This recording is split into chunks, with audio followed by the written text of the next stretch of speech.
Manitoba First Nations leaders are making plans to vaccinate all adults in all 63 First Nations communities with a goal of reaching 100,000 people in 100 days. Tonight, the COVID-19 virus continues to hit First Nations hard, but help could be on the way if supplies of vaccine hold out. I am really opposed to the mine. And there's a new mine slated for the Yukon, but not everyone thinks it's a good idea.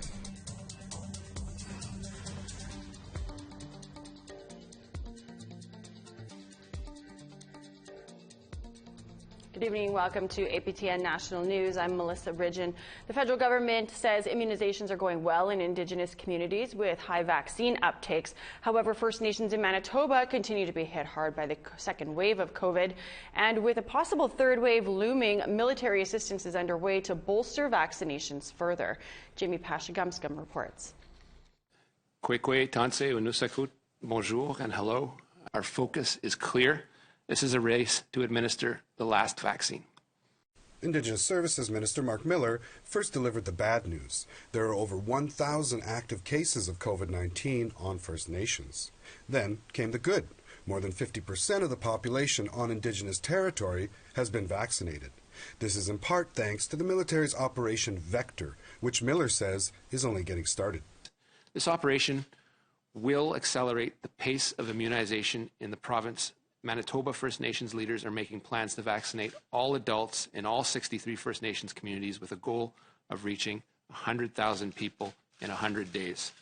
The Minister of Defence says Canada's military has been essential during the pandemic and gave a shout-out to the work of Canadian Rangers, many of whom are Indigenous. Last spring and summer, they were active across the country, from Haudenosaunee in British Columbia to communities across all three territories, to Nunavik in Quebec. They checked on people's well-being. They helped transport and distribute supplies. They hunted and fished and cut firewood so people had what they needed.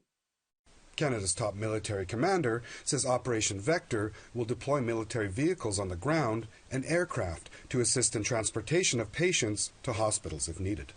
We're conducting this operation in two phases. The first phase is what we're calling preliminary moves, reconnaissance, and staging. That is ongoing as we speak.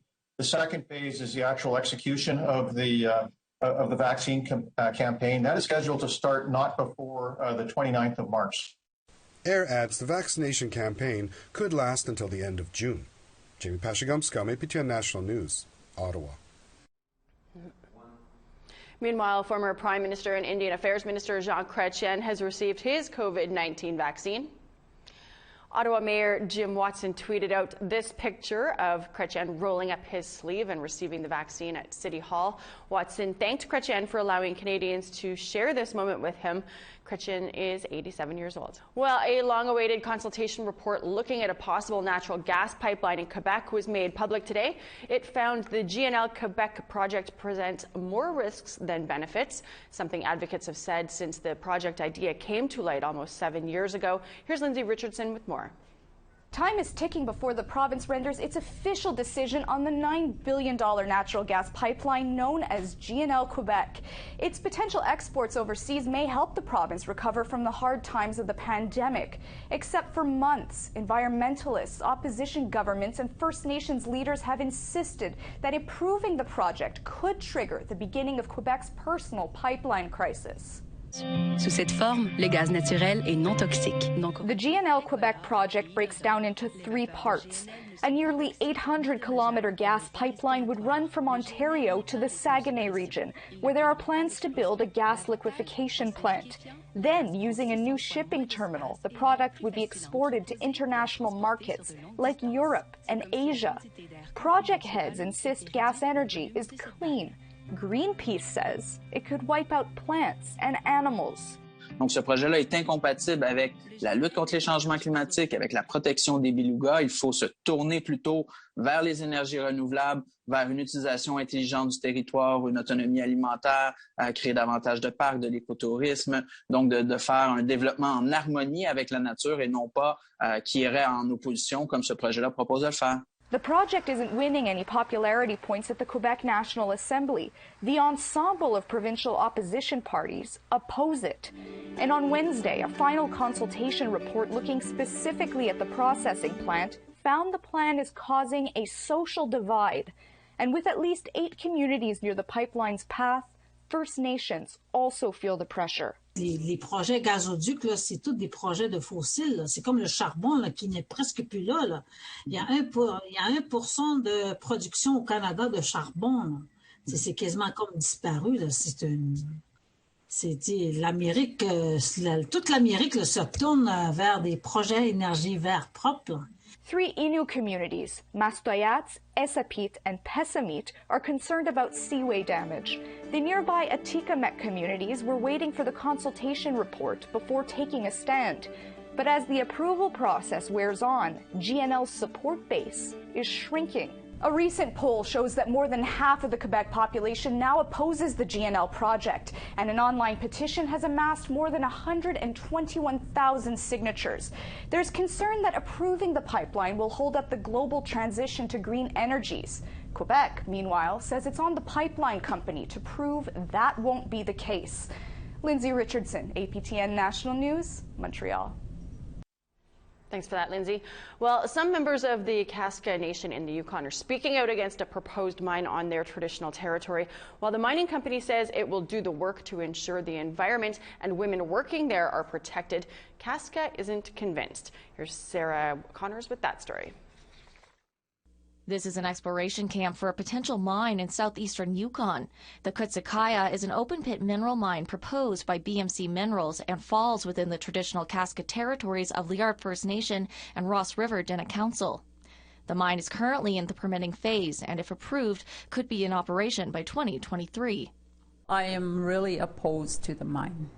Ann Rader is Kaska and the executive director of the Liard Aboriginal Women's Society. She's calling for more scrutiny of the mine and says many Kaska women who have worked at mine sites in the past have suffered harassment and is worried the Kutsikaya won't be any different. A lot of women talk about the violence that's happened and harassment that happens working in these mines, and it's always disregarded. Something elder Lita Jules knows all too well. My sister was abused in 1963 by a person that's out of their mind from Kasia. They left her to freeze to death, and she did. We really want to set the bar on mining. Alan Nixon is BMC's Vice President of External Affairs. He says the Kutsikaya won't follow in previous mines' footsteps. People are pretty clear that we want, if you build your mine, we want it done right. And we've said, absolutely, we want to do it right. He says the Kutsikaya will have strong sexual harassment policies to protect Kaska women. Making it a place that girls coming up through school can say, you know what, I could have a career at KZK, or I could have a career in mining, and that's something that I want to pursue. They're not going to do that if all they're hearing is stories about how awful it is to work in a place. But these women have other concerns, too. They're worried the mine site is too close to the Finnelson caribou herd's calving grounds and would jeopardize the herd, which are already in decline. What's concerning is that herd has dwindled to about 1,500 caribou. But Nixon says the mine won't be in prime calving area, and any risk to the herd can likely be mitigated. It's a calving area, but the footprint of where we're working is not normally that. The calving, post-calving usage of the area from our surveys that we do shows up in the high elevation and snow patches, again, well away from where we're actually working.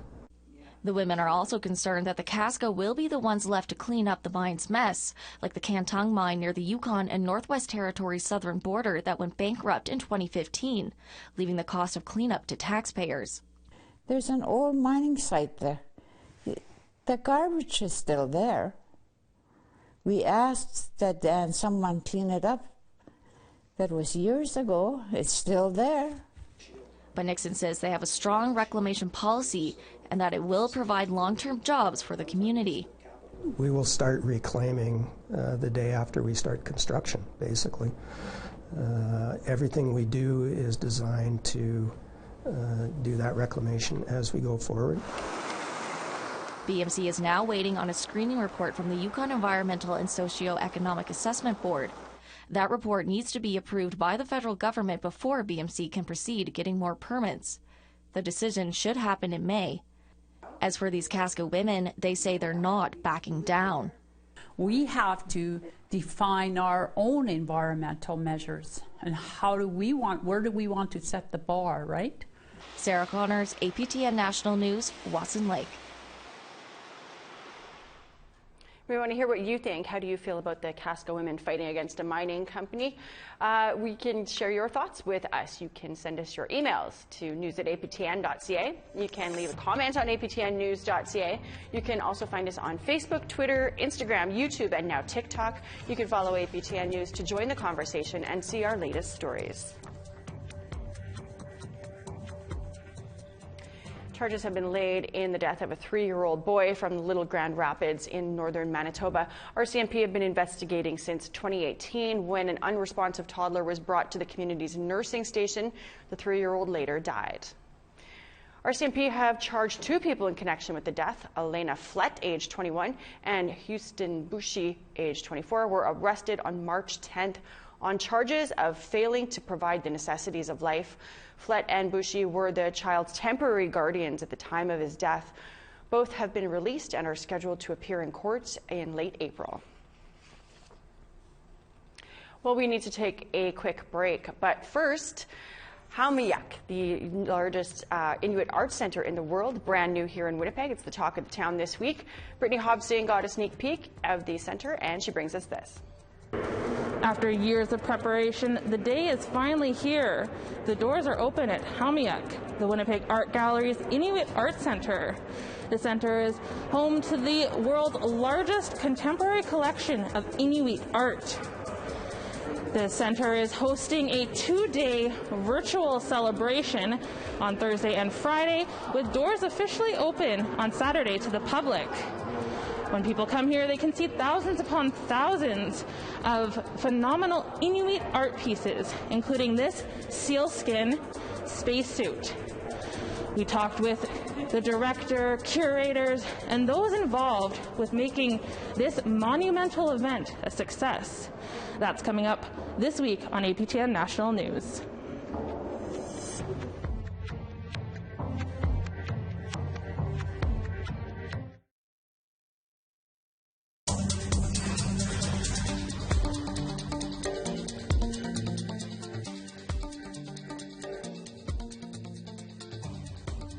Welcome back. An Anishinaabe Kwe has been named a member on the United Nations Expert Mechanism on the Rights of Indigenous Peoples. APTN News host Dennis Ward got to speak with Cheryl Lightfoot about being the first Canadian Indigenous woman ever to be appointed. Dr. Lightfoot, congratulations on your new position and for being the first Canadian Indigenous woman to ever be appointed. Can you tell us about what the UN Expert Mechanism does? Absolutely. The UN Expert Mechanism is one of 3 UN mechanisms specifically targeting the implementation of Indigenous peoples' human rights as laid out in the UN Declaration on the Rights of Indigenous People and a whole host of other international treaties and human rights law.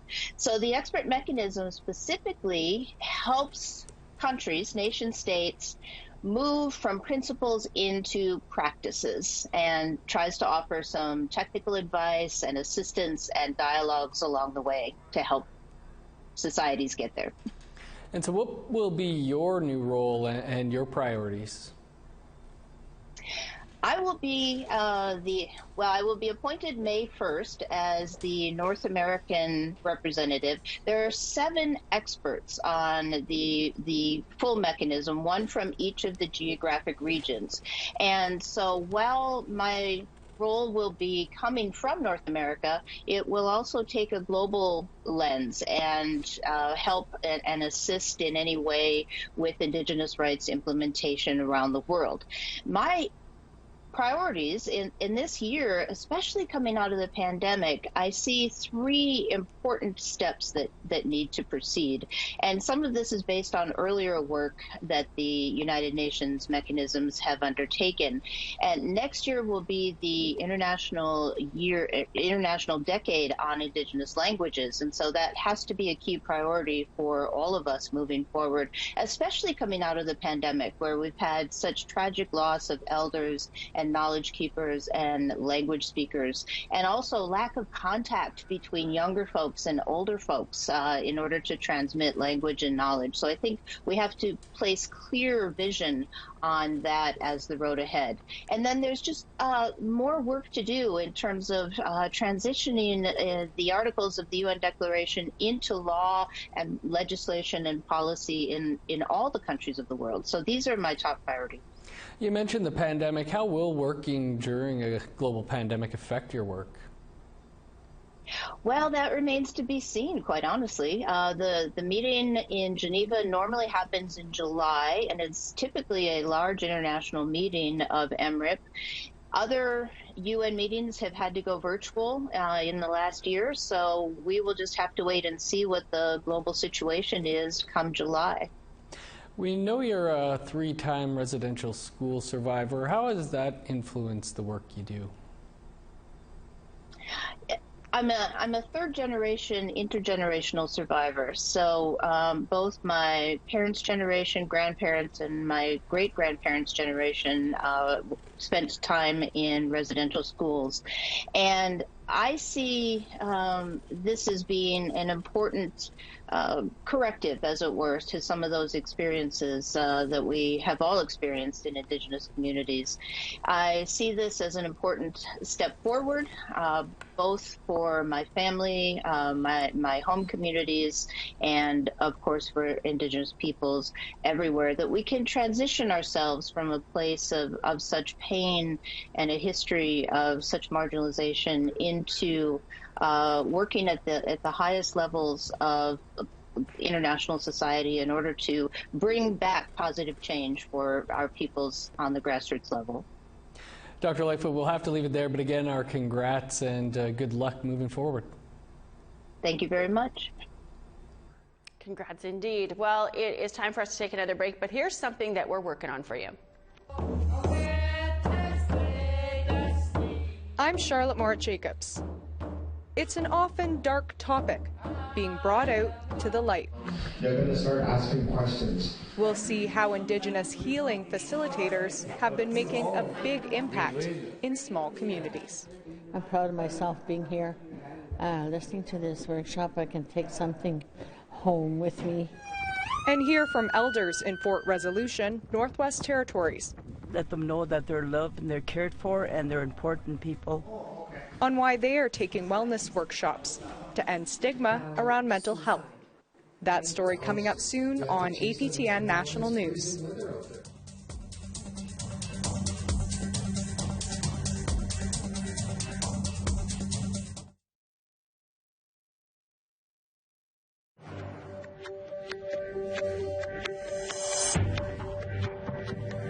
Welcome back. It's time now for our photo of the day.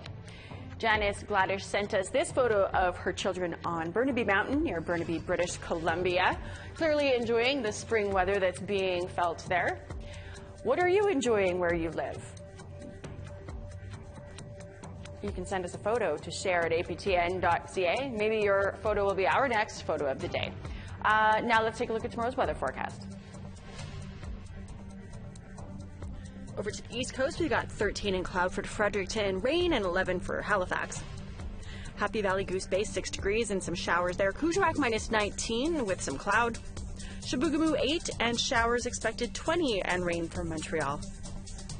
North Bay 9 degrees with some showers, mix of sun and cloud, and 1 for Sault Ste. Marie. Sunshine and 3 degrees for Sioux Lookout. Cloudy everywhere else, minus 1 in Kapuskasing and snow there. Churchill minus 18 and cloud. Norway House minus 3, mix of sun and cloud. Sunshine and 7 for Winnipeg. Barons River 2 with a mix of sun and cloud. Regina, some snow, 6 degrees. 0 in snow for North Battleford. Snow continues up north, minus 6 in La Ronge, minus 2 in Meadow Lake. -4 with a mix of sun and cloud for high level, -6 and sunshine for Fort McMurray. Edmonton 2 degrees, sunshine 3 and some snow for Lethbridge. Campbell River 11 and sunshine, 11 and sunny in Victoria too. 0 and some showers for Fort Nelson, sunshine and 7 in Smithers. Dawson City -5 and snow, Old Crow -4 and snow. Wauhee mix of sun and cloud, -13 degrees. -2 in Fort McPherson, sunshine there. Clear up in Tuktoyaktuk, -14. Baker Lake and Chesterfield, sunshine, -28. New Yacht, -26, clear skies. Arctic Bay, -25, cloudy there. Clyde River, -21 with clear skies.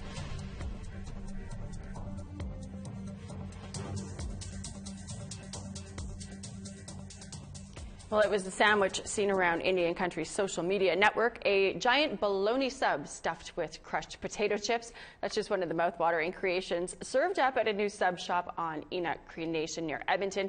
Kyle Peacock is the owner of Cree Subs, and he gave us a tour of his shop on an In Focus today. Well, it's always been a dream of mine. I always wanted to have my own sub shop. I was going to initially get Mr. Sub in here, but their food comes from Toronto, and my stuff comes from right across the street. So I made up my own store instead on my to have fresher homemade soup and bannock, and fresher vegetables and the bread from the Italian bakery in Edmonton. You've got a new twist on some of our favorite Res classics. Tell us about the bologna and chip sub. How did this come to be? Oh, you know what? Personally, first time I seen it was a few weeks ago. The owner of Cree Coffee started making this. He said it's called a powwow special sandwich or whatever, and I'll show you how it looks. It's right here. Give me a second. Yeah. We want you to walk us through the process. This is what they do. My sorted sub has ham, salami, and smoked bologna on it, and I seen him crushing chips on it, and he said it's a powwow special. So. A person started doing that at my store, and others do it as well. But I'm a nutrition coach myself. I eat turkey on whole wheat. So the nutrition coach in you is avoiding the bologna and chips powwow special, Yeah. but you have a customer base that loves it. And we also have a soup that all of our cookums in the past used to make. And present is the hangover soup. Oh, it's let's get a good close-up of that one. It sells a lot. Can you see it? Well, we're going to get a zoom in there. Chris, the camera guy, will zoom in for us. Can you see that at all? Oh, yes. Oh, yes. There you go. Just like cookums, yeah. Well, now that we're all starving. Also on that In Focus, we took a tour of the new Inuit Art Gallery and shared how you can be part of that grand opening ceremony tomorrow from the comfort of your own home. We had an exclusive interview with the woman who designed the ribbon skirt that Representative Deb Holland wore to her swearing in, and we had a sit down with the creators of the APTN docu-series Gaspegawagi, The Last Land. If you missed that show, it's on our website, aptnnews.ca/infocus. I'm Melissa Ridgen. Thanks for joining us tonight. We will leave you with some more viz from that Inuit Art Center that's opening here tomorrow. Have a great night.